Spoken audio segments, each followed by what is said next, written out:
Okay, welcome back, ladies and gentlemen. This is episode 76 of Blown Speakers, and today I am welcoming our very special guest, Dr. Edward K. Chan.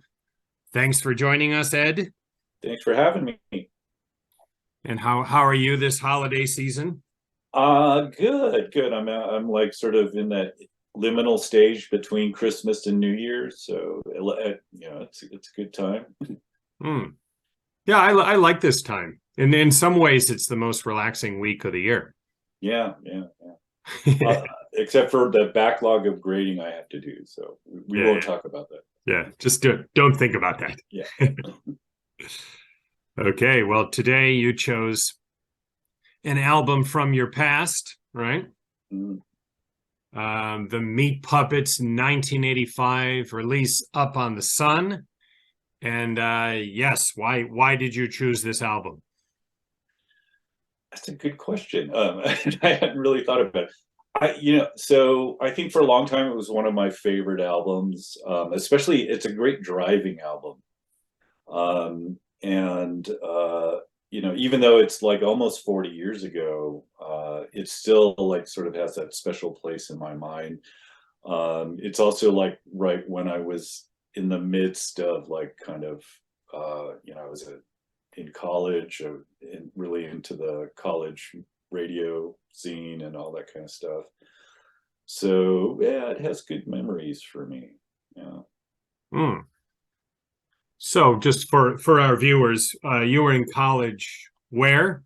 Where were So I you? went to the University of California, Riverside, the like black sheep of the University of California family, especially in the 80s. It's and so it's about an hour's drive east of Los Angeles, and it's like on the edge of like the desert, like right before you get into the real like kind of desert. Um, and I mean, so the great thing about it though is it is I think all the UCs had radio stations then, but it was particularly good because it was KUCR, and they're still on the air now, I believe. But it was like completely free format. So even in the 80s, like with college radio, there were some that had like playlists, like mandatory playlists where you had to play like one of this group and one of that group, and then you could play whatever you want. But KUCR was completely free format, so we could design the shows however we wanted. And when I get so as I reminisce about college, the radio station really was like my kind of lifeline. It was like my version of a fraternity, like during college. And it was really a lot of fun. Like I was the music director for a while, and then I just did radio shows.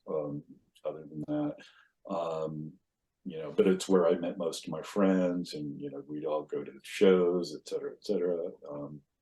And in the mid 80s, I think I mean college radio had been around for since the 60s, but that was when like the whole alternative rock, college rock, which eventually would become indie rock, really started to take off. And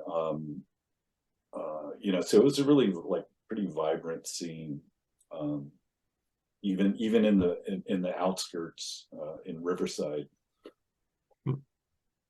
What was the concept of your radio show? I think early on, like when I first started doing it, it was just basically playing the stuff that I liked at the time, and it eventually like sort of morphed into something more experimental as I got into more and more experimental music. I started to do more or play a lot more experimental music, and then even like add sound effects and stuff like that. And um, what was I going to say? I don't remember.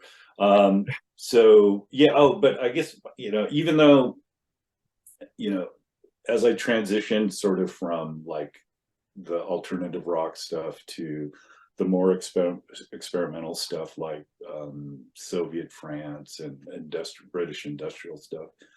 I always like wanted to like create this like almost like bipolar like kind of sound. So I would usually play something like kind of obscure and ambient or something, and then something like really either hyper poppy or like hard rock or something like that, to like kind of go back and forth between the extremes. But that was, yeah, that was as much as I had a concept for the show. Hmm. Do you think your your university's proximity to the desert, uh, because just what I vaguely think about the meat puppets, I think desert, right? Yeah, I mean, yeah. did that kind of intensify the connection you felt to them, or? I don't think so. Other than that, I kind of have always liked the desert, even though I hate heat and hot weather, which is why I moved from Southern California as soon as I could to, I went to the East Coast to upstate New York and Rochester or Western New York. Um, and then I actually, when I was a kid, I actually lived in Saudi Arabia for like 4 years. So I always like kind of like the desert, and I still like the desert, although I'd never want to live there because it's too hot. But I think that like kind of did like sort of attract me to the Meat Puppets music. And everybody says it about the Meat Puppets, that it's like, oh, it's like it evokes the desert scenery, and it especially Up on the Sun, I mean, it really does, in a major way. And it's a great, I don't know if I mentioned this before, but it's a great like album to drive to, and Mhm. especially like in the desert. um uh I don't, yeah, I mean, they really like sort of zoned into that like kind of that vibe or whatever. So do you remember the first time you heard the meat puppets? I don't remember it exactly, but it probably was Up on the Sun, I think, was the first one I heard. So yeah, it came out in 85. 85 is when I started college. And I was still sort of learning about like the alternative music scene. And I think one of my friends was really into the Meat Puppets, and I heard it from him. Um, and it just, yeah, I don't know, it just really blew my mind. And as I then went back to like Meat Puppets 2 and Meat Puppets 1, and they're also, all three of those are very, very different. And Up on the Sun was just the one that always stuck with me. I love Meat Puppets 1, actually, and everybody loves Meat Puppets 2. And but I don't, yeah, for whatever reason, Up on the Sun was the one that always stuck with me. I remember so the first time I saw him, so I think this is 1986, at the Roxy Theater in Los Angeles, which is one of the places I went to most. I remember talking to some other kids who I think had come from Arizona to follow the Meat Puppets. I mean, they were sort of like the Grateful Dead in the Southwest. I mean, people would follow them around. And I remember talking to them, they were like saying, yeah, it's too bad they've really gotten slow. They used to, they used to play much faster and it was more exciting. And they're just smoking too much pot now and everything's slow now. Which, I mean, actually, Up on the Sun isn't really that slow, but I know what they mean, coming from even Meat Puppets 2, but especially going back to Meat Puppets 1. Um, it is much slower, but nevertheless, I still cherish Hmm. that album. So this was totally different from what I thought, right? So so this is the first time I listened to the album, was this week. So I know the Meat Puppets, right? I kind of know, where they're from, about their time frame, and I remember, when the 90s, right, with their interactions with Nirvana, and they had a hit. Like, so I kind of felt that I had my head around them to a degree, like just based on that. So I wasn't expecting to be surprised by listening to this. I thought it would be just a cowpunk, kind of classic cowpunk Right. album. And Right. I thought their strong point would really be like just songwriting and melodies. right? But actually, the level of musicianship on this album was very surprising to me. I mean, it sounds like prog rock at It times. does, yeah, yeah. Yeah. Yeah, I mean, it's amazing how, like, I mean, how good, I mean, Kurt is such a great guitar player, and Chris is such a great bass player too. And Derek Bostrom on drums is pretty solid, if not really good as well. But you're right, the musicianship is really good. People always used to tell me, or some people used to tell me, "Oh, if you like this, you should listen to King Crimson." Mm. And I tried to find a King Crimson album that was like this, and I could never find it. There, maybe it's out there, and I just couldn't find it. But yeah, I mean, it's got, as you said, it's got kind of like a prog rock feel to it. Yeah. Mm. Mm. They seem to straddle multiple genres. I mean, Mhm. when you think, so we'll talk about it more, but just being on SST Records, right? It's kind of known for hardcore, right? Right, right. LA hardcore, I guess, Mhm. California hardcore, Mhm. among other things. So being on that kind of record label, having a prog feel and a Deadhead feel to some Mhm. degree, right? Mhm. Mhm. And really influencing grunge, you could Mhm. see, right? Yeah. Um, not only Nirvana, but also like the title track here when he says, "I am your daughter" a few Mhm. times, right? It instantly takes my brain to that Pearl Jam song, "Daughter." Oh, yeah. Like I feel like they like not only Nirvana, I feel like they kind of influenced that whole scene, right? Yeah, yeah, I'm sure they did. Yeah. Um, but when you watch interviews with them, it feels like they want to distance themselves from every scene or any connection to anything, right? Yeah. Yeah. Yeah. Which is kind of interesting. Yeah, I mean, they were, sort of, even though they don't really look it as you're, showing the picture of them now. I mean, but they were always like kind of iconoclastic, like even as you said for SST Records. I mean, um, they were very different in a lot of ways, and I mean, the first album is so like, I mean, it's punk rock, but it's punk rock in a really very bizarre way, like even, like so different than LA hardcore and Southern California hardcore. Um, and they just, yeah, they always just sort of did their same things. I mean, their own thing, and I mean, in a way, they were kind of like, but I guess by Up on the Sun time, they were like sort of in their like sort of hippie pot smoking phase. So I tried not to like read up a lot of stuff on them, but I did read this one interview where Kurt talks about how Up on the Sun was their like pot and beer album, and Meat Puppets 2 was their ecstasy album, and Meat Puppets 1 was their acid album. Wow. And it does kind of make sense. You can kind of see it in those three albums. Hmm. And yeah, the complexity of the music is, I mean, just for a trio is rather surprising too, like it. Yeah, yeah. So later they had more members, right? But um, during this time, I think from 80 to 96 is just the three of them, right? That's right. Yeah, yeah. Hmm. Okay. And just to, let's see, clarify. So that in the middle, that's Kurt, right? Right, right. Yeah. Kurt Kirkwood is on guitar and lead vocals mostly. Mhm.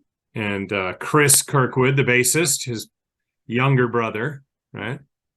And then Derek Bostrom, Mhm. the drummer. Their drummer.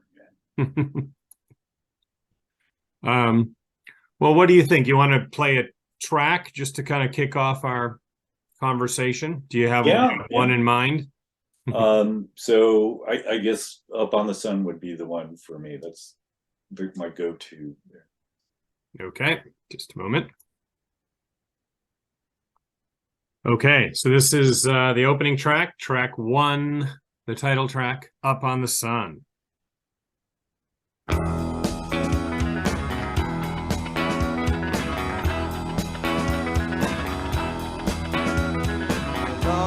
time ago, I turned to myself and said, you are my daughter. I saw that the image I saw there was love. So you are my daughter.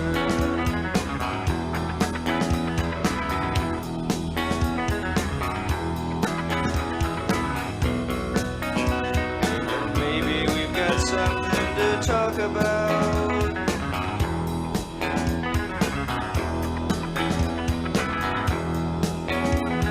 Who told you so? Let go, melt slow, like old campus candles all lost in the snow.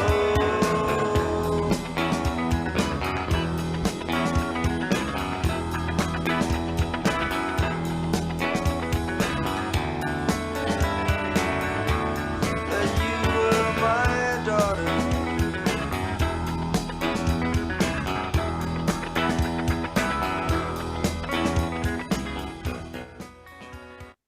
Mhm. Yeah, great opening track. Yeah. And yeah, like you said, the musicianship is great. I mean, so I always, not that I'm a good guitar or ever was a good guitar player, but I always wanted to learn that riff, and I could never quite get it. I could never quite get what he's doing. And I know there's overdubs and layered guitar, but still that like kind of like basic riff is so great. It's so catchy. Hmm. So what we mentioned SST. So how would you say they were unique among those bands?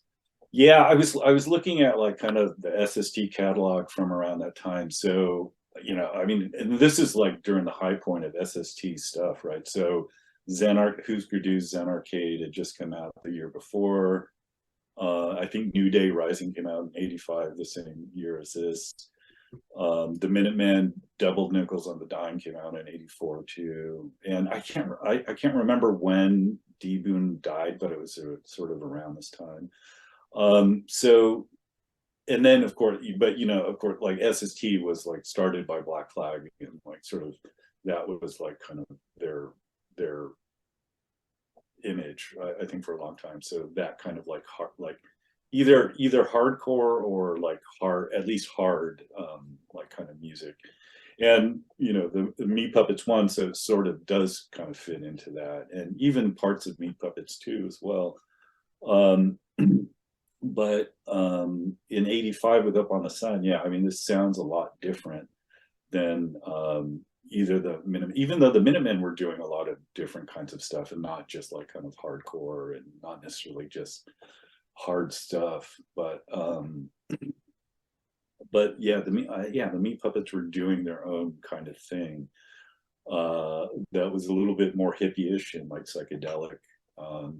Although, like, so I think after this, though, or yeah, after '85, SST did start to like sort of branch out more and have more different kinds of artists that sort of weren't the Husker Du Minutemen kind of stuff.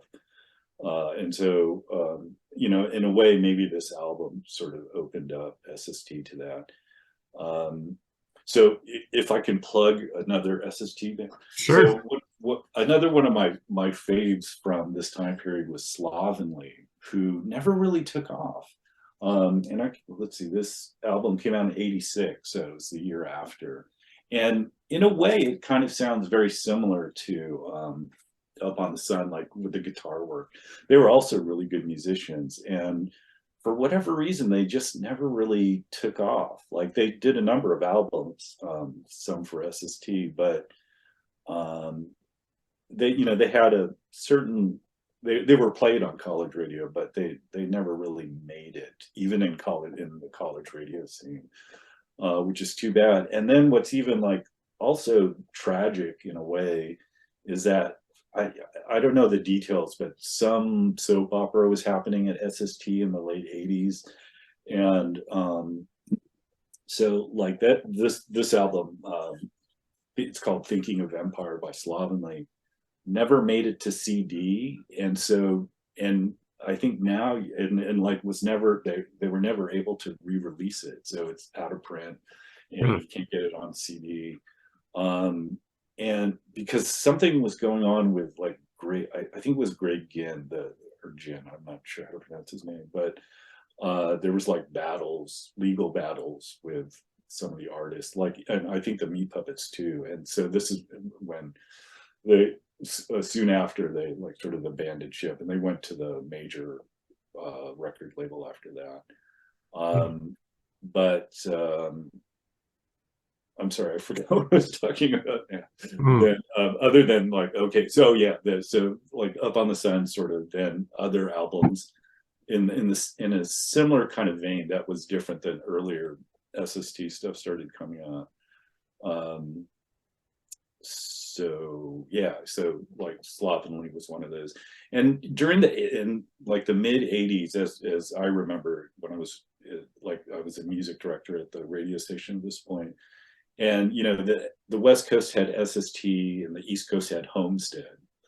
And you know, and really those two, it seemed like those two labels were really putting out almost or like most of the really good like stuff that was being played on college radio.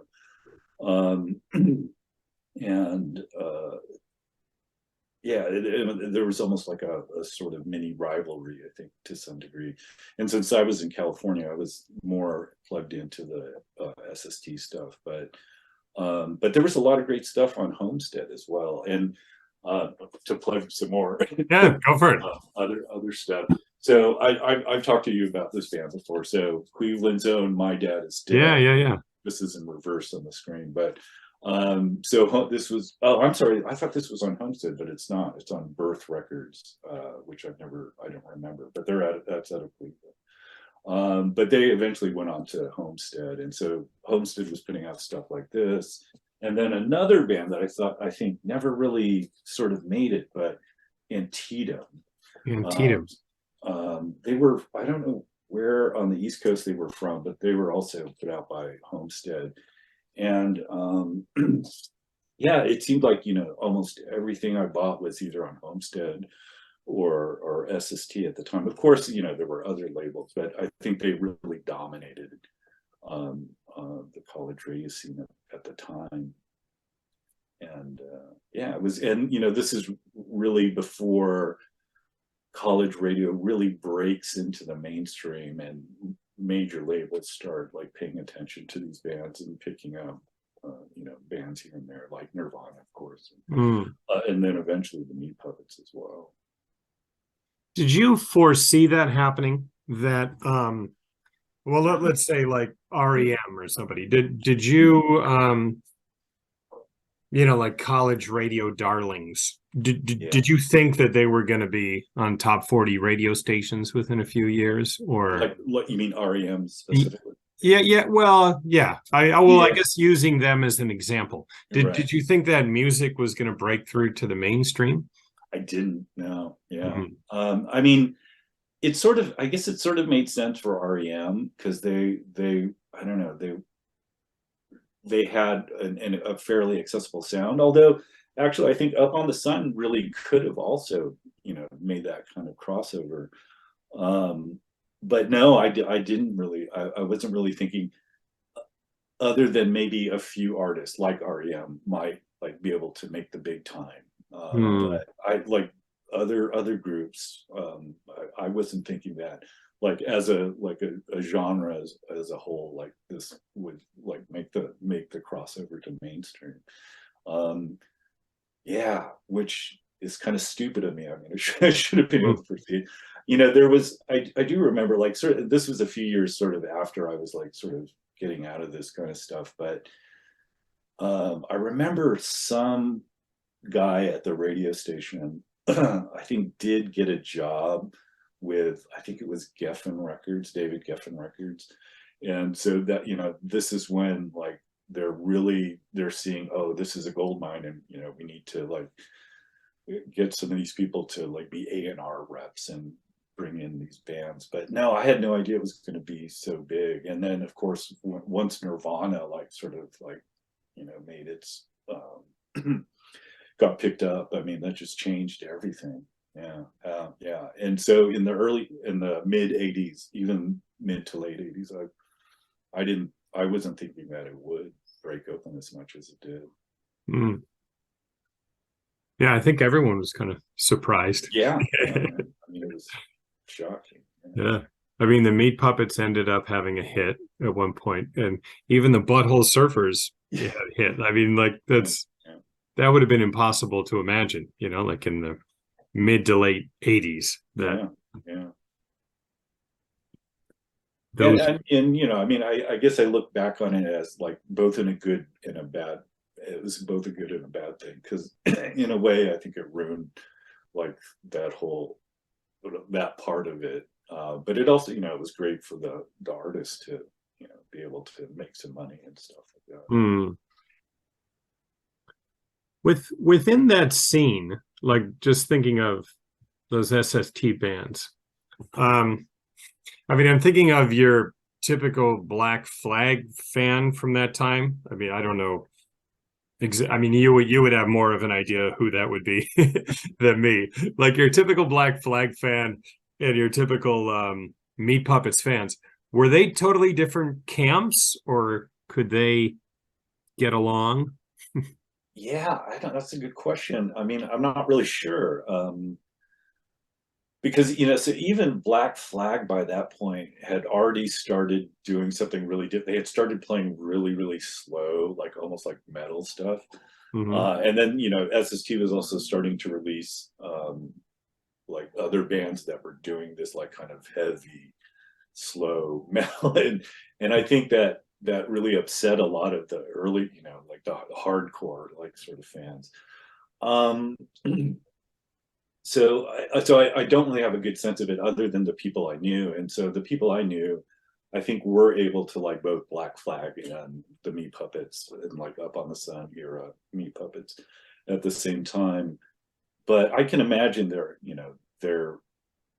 were like sort of diehard hardcore fans that sort of rejected all this kind of stuff, like and the other stuff that SST started putting out at the time. But I think in a good way. I mean, SST was able to break open like underground music from just hardcore to other kinds of stuff. I mean, even the Minutemen and Husker Du as well were doing something very different than like the typical Southern California hardcore. And so like the other SoCal hardcore bands that weren't on SST but were part of the scene. And so I used to go to these shows like when I was in high school, like Social Distortion, Agent Orange, and stuff like that. And the hardcore scene that I was familiar with, I wasn't totally into it, but I mean, as much as I knew about it, I mean, did seem fairly regimented and like kind of orthodox in a bad way. So I can imagine most of those people would not be accepting to like the Up on the Sun and stuff like that. Let's take a quick look at the SST discography, because I have it queued up. So just a moment. Okay. Yeah. So Wikipedia has all the SST records listed in chronological order, right? So we could see it starts with Black Flag and the Minutemen. Yeah. So Meat Puppets, the first Meat Puppets was release number 9, right? So fairly early in the history. Mm-hmm. But so some of these bands, I don't know, Stains and Worm. Yeah, Worm. Yeah, they were one of those heavy, like kind of almost like metal, like sludge metal. Like, sludge metal. Yeah, and Chuck Dukowski's band from Black Flag. Yeah. Okay. So even as early as '82, they were doing it. Okay. Yeah. Well, I noticed, yeah, Saint Vitus is on this list, and that's doom metal. Yeah.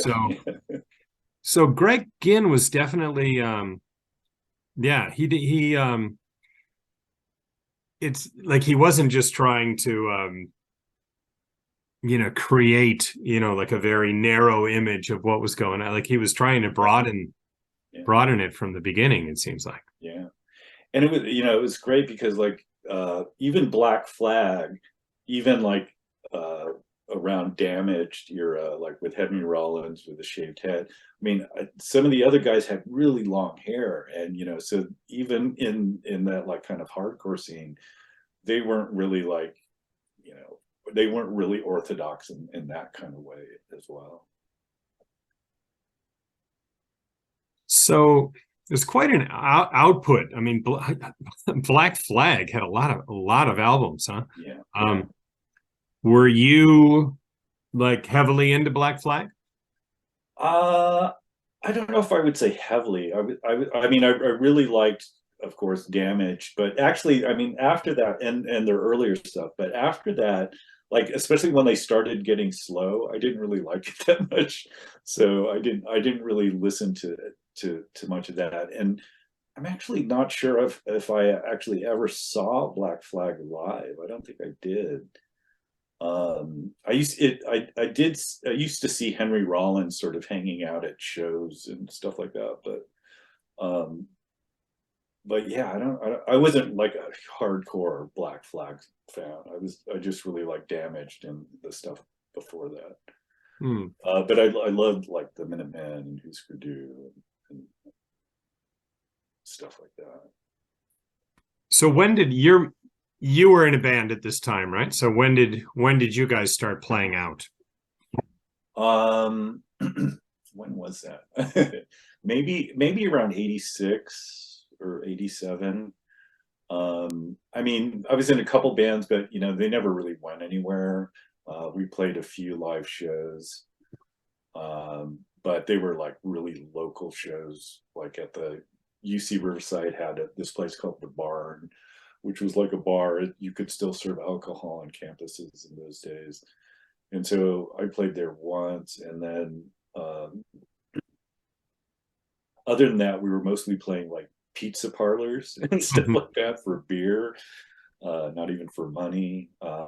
And I think I've told you this before, but like the pinnacle of my like rock musician career was to be on the opening bill of like 5 bands that opened for the Angry Samoans at this like kind of weird. I think it was originally a disco, like it had neon lights and all that kind of stuff.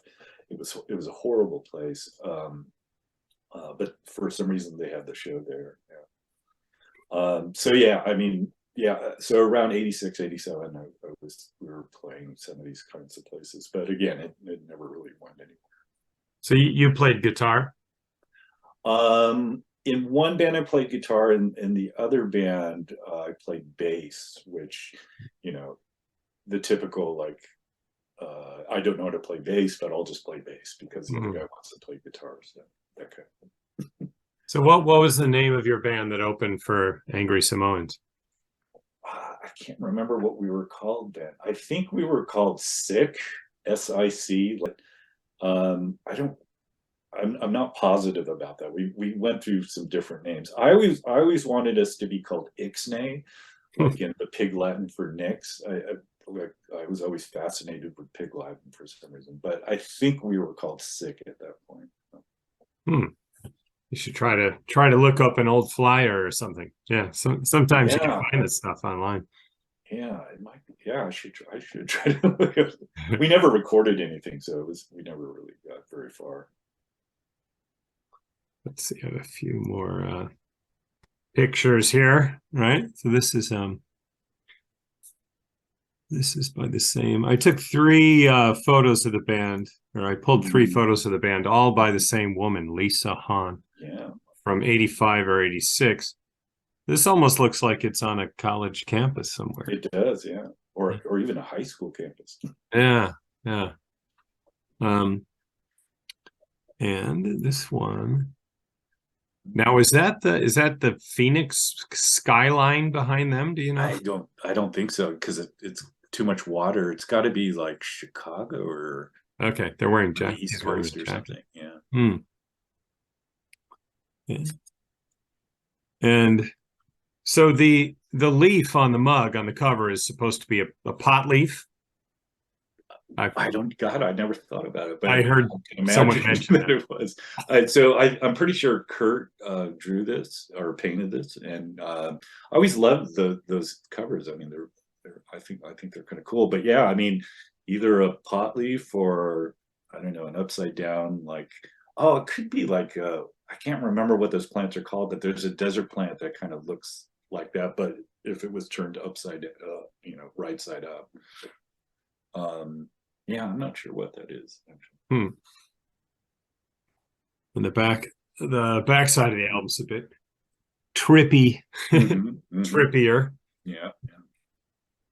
Cover art. Okay, so cover art, Kurt, inner Yeah. sleeve, Derek. Well, I don't know Yeah. if this is considered the inner sleeve, but Yeah, no, there's an inner sleeve that's it's a drawing of the three of them by Derek. Yeah. And so, yeah, this guy Spot. So, all the SST stuff around this time was engineered by Spot, and I never really knew anything about who this guy was, but he was apparently the guy to do all these recordings for SST. Oh, so the producer, basically. I mean, he's always listed as the engineer, so I don't know if what kind of role he played in terms of the band. Huh. I wanted to play a bit of live footage of them performing the song Away. Yeah. From 85. Because, well, for me, like listening to the album this week, and then just kind of last night, I just binged on a bunch of live footage, and it's a totally different experience, I would say. You mean than the album? Yeah. Well, I mean, I guess listening to the album, I didn't have a great, visual image of what it would look like on stage, right?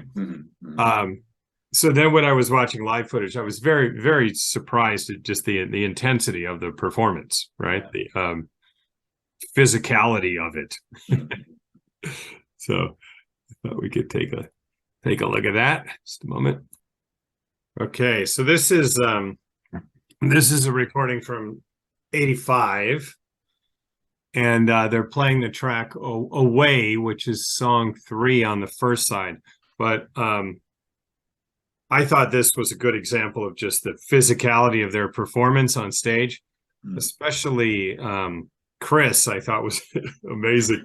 And I chose this footage because I like it kind of zoomed out so you can really see their whole bodies. Yeah. Pretty intense. So I'll play a bit of this. 1, 2, 3, 4.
Wow, the guitar work on that song really does sound like it could be like Steely Dan or something from the Yeah. 70s or Yeah. something.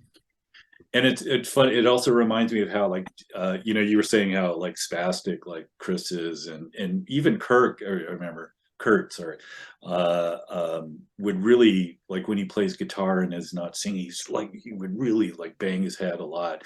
Yeah. And then Derek on the drums would just always be like sort of hunched over, like barely moving at all. So it's such a contrast. They were always really like fun to see live. So that Roxy show that the first one I went to in '86, there's actually a really good recording of it that was put out by this weird company. They were called like Special Forces Radio Entertainment or something like that. And I think it was meant for college radio, so they distributed it to the college radio stations, and that's where I heard it. But it was a great performance, and it's a really good recording. Then the other show I remember seeing them at was at this place called McCabe's Guitar Shop in Santa Monica, California, near Los Angeles. And that was really great because it's a really small place. It really is a guitar store in the front, and then they just have this performance space in the back. And they did a great show there once also. And they really are like the Kurt and Chris are really, really spastic when they play. They're Mhm. like they're on speed or something. I'm not saying, but it's like they're on speed, not pot. Yeah, I felt just watching his Chris, the bass performance. He starts to look like a Muppet, you know. Yeah. With all that hair, yeah. Yeah. It just his movement. It does actually look like a puppet, like a meat puppet, I suppose. Yeah, right. Mm. Yeah, and they play just on that footage, they throw in a bunch of short covers, like things. I think they closed the show with "Good Golly, Miss Molly." Yeah, they used to do that. Yeah, they played that when I saw them. Yeah. Oh, really? So that Yeah. was like typically how they would close the show? Yeah, I think so. Yeah. And then they would also throw in like some old like country songs, because they have that like, kind of, I think in their I don't know if they're like the father or grandfather was like a country musician or something, but they would always throw in these like old country songs. Like, and even on Meat Puppets 1, they do a cover of Tumble and Tumbleweeds, but then they would do some other songs as well. But good. I remember seeing them do "Good Golly, Miss Molly," and they would do it really, really fast. Yeah, it's just like 1 minute and it's Yeah. over. Good way to close the show. Okay, let's look at let me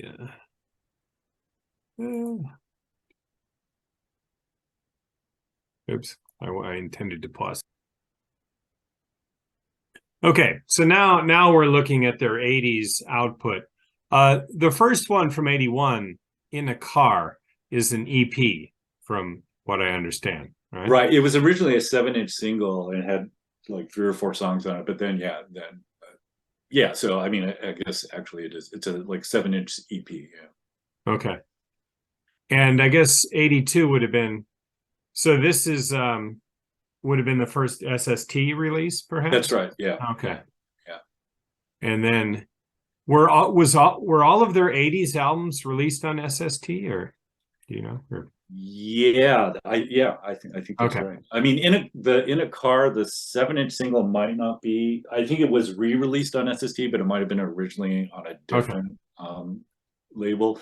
And so they came out of. There was kind of a scene in Phoenix in the late '70s, early '80s, and I think their first recorded songs were actually on an album by a band called Monitor, which was kind of like a punk band from, I guess, Phoenix. I mean, I haven't listened to that stuff in a long time, so I don't even remember what it sounds like. But then they came out with their that single, the EP, "In a Car."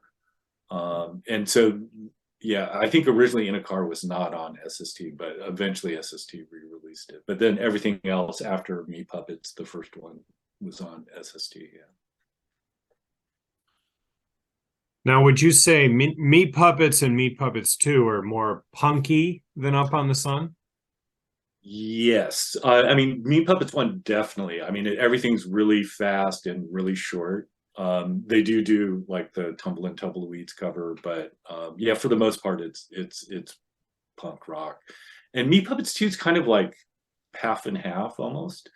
You can, it's like the country stuff starting to come in, and then but they still do some fast songs. Like one of the opening tracks is Split Myself in Two, which is really fast, but it still has like kind of some country elements to it. And but then they also have like these really like kind of how do I want to call them, like almost like again like psychedelic, almost ethereal, like kind of slower songs. Like Plateau is one of my favorites off that. And then I think Plateau's the one that they do with Nirvana on that MTV Unplugged show. Yep. And yeah, but there's some slower stuff on that, but there's also some faster stuff. And then Up on the Sun is like kind of very different. But yeah, I think Meat Puppets one, I actually really I really like that album a lot as well, even though it's complete, almost complete chaos, and like it's all over the place, and most of the vocals are just like screamed. But even for like kind of punk rock, early 80s punk rock, I mean, it's very different than almost anything else coming out at that time is that I'm aware of. So I think it's an overlooked album, but Meat Puppets 2 is the one that everybody goes back to, and it's the one that like Nirvana really made famous. But it is, I mean, it's a great record too. And then so by Out My Way, by that time, it's similar to Up on the Sun, but it's still got that kind of sound with the guitars, the clean guitars. But yeah, I don't know. So I have to say, like after Out My Way, I kind of, I don't know, I started to lose interest, and I think as much as anything, I started to get interested in other types of music as well. But in my mind, Up on the Sun really was like the pinnacle of their 80s career. And, yeah. I watched that footage last night of their Nirvana Unplugged, so just to refresh my memory. So they actually do three songs from the album, right. And they invite the Kirkwood brothers join Nirvana on stage. Right. So they do Plateau, and then is it Where Do Bad Folks Go When They Die? Is that Lake of Fire? Yeah, Lake of Fire. Lake of Fire. And Oh My. Oh Me. Yeah, that's I think also from Meat Puppets 2. Okay. Yeah. Yeah. Yeah, so that would have definitely boosted the profile of that album. Huh? Absolutely. And also the Meat Puppets career, I think that's part of what enabled them to go to, I think they went to London that was the major label they went to after SST. Yeah, Kurt Cobain was cool about that, championing artists he liked, right? Yeah. Like we've talked about the impact he had on Shonen Knife also, right? So he was cool about that. yeah, definitely. So the one time I saw the Meat Puppets would have been opening for Nirvana. This was late 93. Yeah, and another example, the Boredoms from Osaka, another band that he really championed and got people to pay attention to. And yeah, I wish I had a clearer memory of the Meat Puppets opening, but as I said, I have this vague sense that they had a cactus on stage, but I don't know if that was my imagination or it was the vibe they were giving off, and somehow I've constructed that, or you retroactively put a cactus there. I wouldn't be surprised, I guess. Yeah. So this is in Cleveland, this show? This was in Dayton, Oh, Ohio, Dayton. where Okay. I went to university. Yeah, yeah. Yeah, but a very yeah, I mean, great lineup, memorable show. This was not long before Kurt Cobain died, right? So this was late October of '93. So Wow. the following spring. Yeah. Oh, and Ticketmaster still existed in those days. Yeah. So so you said you wanted to look at some of their lyrics. Yeah, Yeah, I mean, and just like some brief quotes. I mean, and just from even just from Up on the Sun. I mean, some of them just like really stick out. Like I love this line: "Hot pink volcano in the heart of the tornado is shaking the lemonade tree." I think the song is Hot Pink. Yeah. Mhm. And then then there's that Animal Kingdom song, which you could play for your kids. I mean, it's like a kid's song. Down in the valley, there's an animal kingdom. You can't even see it till the sun goes down. And then, like Up on the Sun, I think just has beautiful lyrics too. A long time ago, I turned to myself and said, "You are my daughter." I don't know what that means, but and they're very simple lyrics in a lot of ways. So I mean, the rest of it is like, "I saw that the image, I saw there was well, and then so you are my daughter. Well, then maybe we've got something to talk about." So nothing like heavy, complicated, but still like very evocative and poetic, and along with the music, I mean, really just has, I don't know, a great effect. And then another line I like from this album is: "Pistachios, turn your fingers red, row your way back home, roll right into bed." Maybe the pot influence is happening there. I'm not sure. Yeah. And then my other like sort of favorite song from this album is "Two Rivers," and so it's just two rivers rolling by, two waters side by side, never touching they remain, two rivers, different names. But and the lyrics are really short on it. But yeah, I don't know. I always like their lyrics, even though they're, again, not like, they're not necessarily deep in a like kind of literary way, but they're, I don't know, they're just catchy and evocative at the same time. I don't think I realized that he was referring to himself as his own daughter. Is that how it is? That you said he talked to himself and said, yeah, the line is, I turned to myself and said, "You are my daughter." So I don't know. I'm not sure what that means. But yeah, maybe.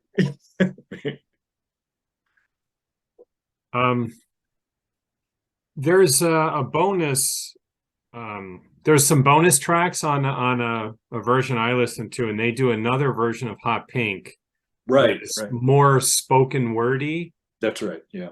Which I thought was very, very humorous. Yeah. That's what I mean. I think one of the things I liked about the Meat Puppets a lot was that they did have a really good sense of humor, and almost everything seems to like sort of come out of that, rather than this like kind of angsty like kind of thing. It was really just they were having fun, and so that, you're right. So Rico Dix put out a revisited CD that had extra tracks in different versions of Up on the Sun and Hot Pink and stuff like that. Yeah, and it's in that Hot Pink version, you can tell that, I mean, they're basically just fucking around and doing whatever, Yeah, but effectively so, right? Yeah. Well, since it's so short, it's only a minute 23. Shall we give a quick listen to Animal Kingdom? Sure. And discuss it a bit. Yeah. Second. Okay. Okay, so we're going to listen to track 4 on side 1, Animal Kingdom, in its entirety.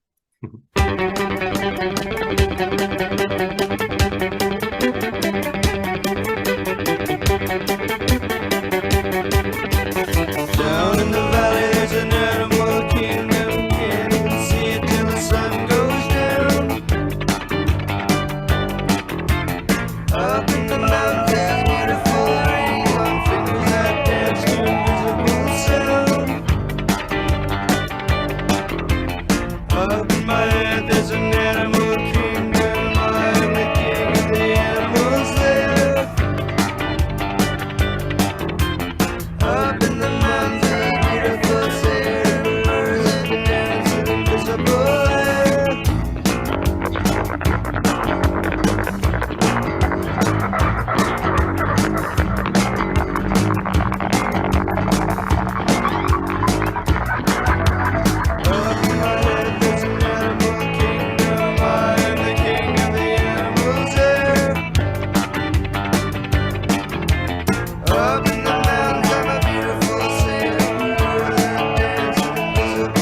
Mm.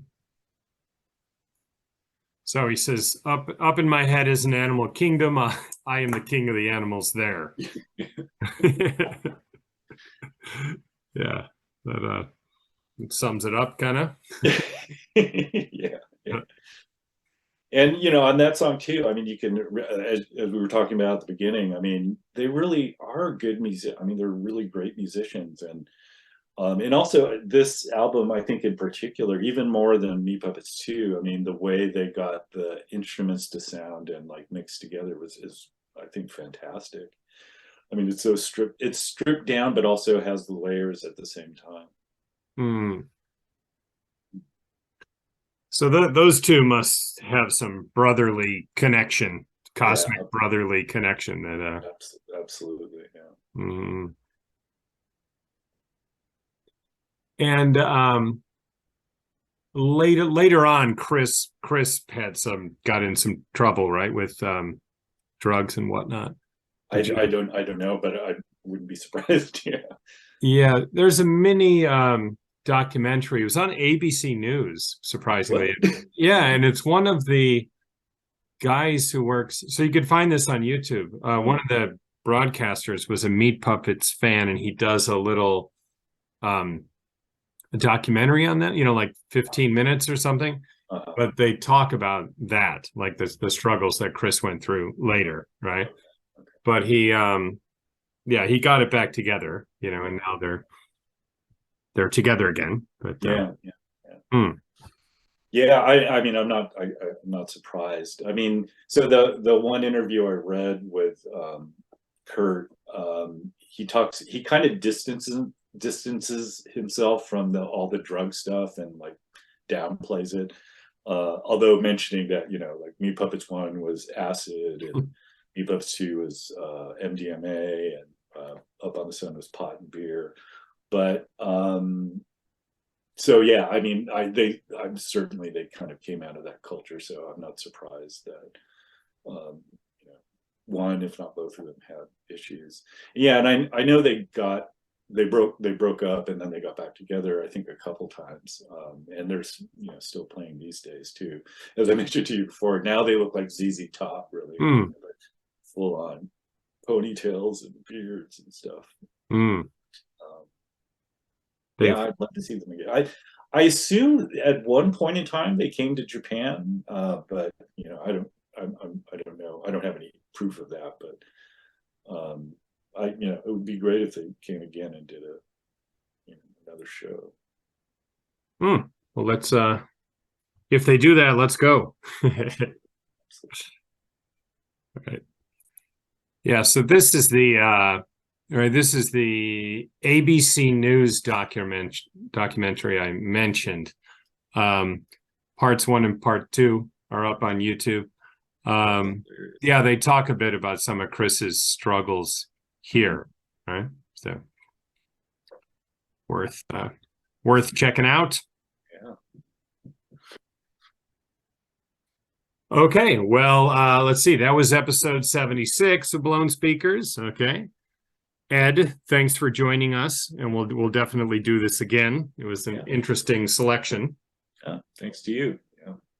And I'd be happy to do some of those albums you mentioned that you feel deserve more attention, like that Slovenly album. I mean, maybe just having a clip up on YouTube of people talking about it could get the ball rolling, right? Yeah. So think about that. I know you have other experimental stuff you want to discuss too, right? Yeah, no, but Slovenly would be great, because like I said, I mean, I don't, they kind of like sort of just disappeared because they never really made it, and then also whatever's going on at SST where they're prevented from re-releasing their old materials. Yeah, some bands just get unlucky with timing or circumstances, right?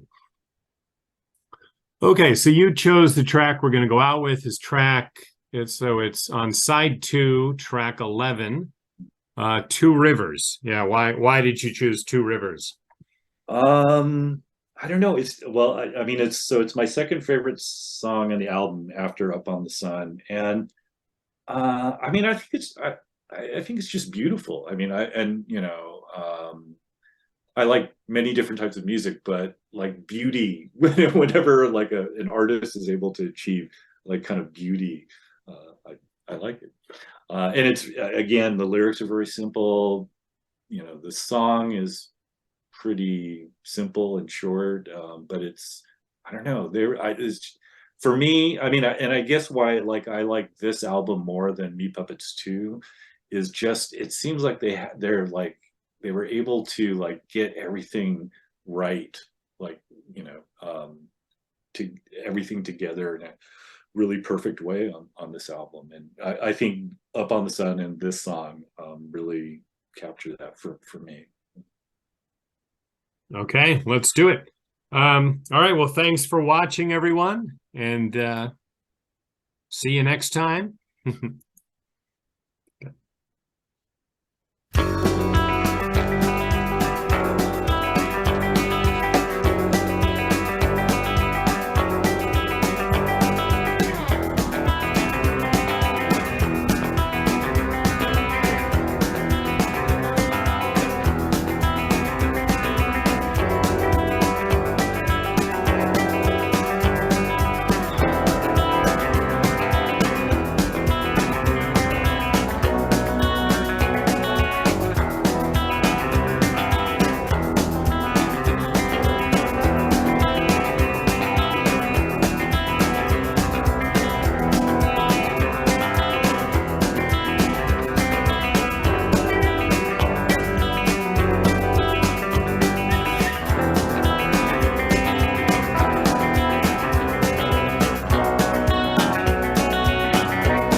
rolling by.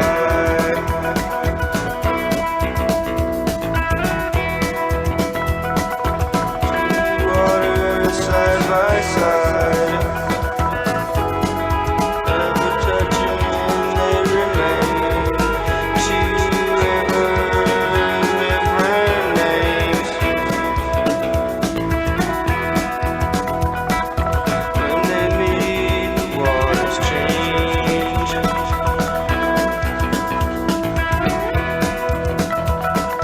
Two waters, one name. River flows, many names. Water leading, water's end. Finding ways to change again. Find yet another name. Water leading, water's end.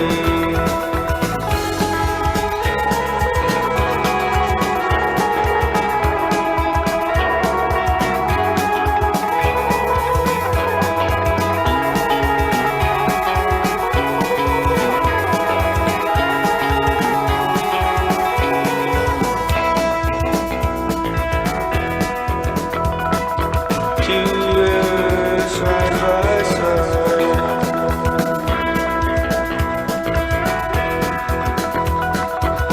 Blue water side by side.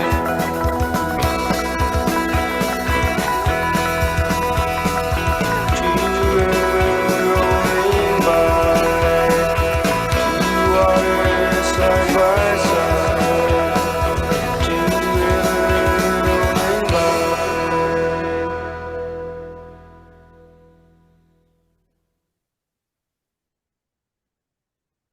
Kita zo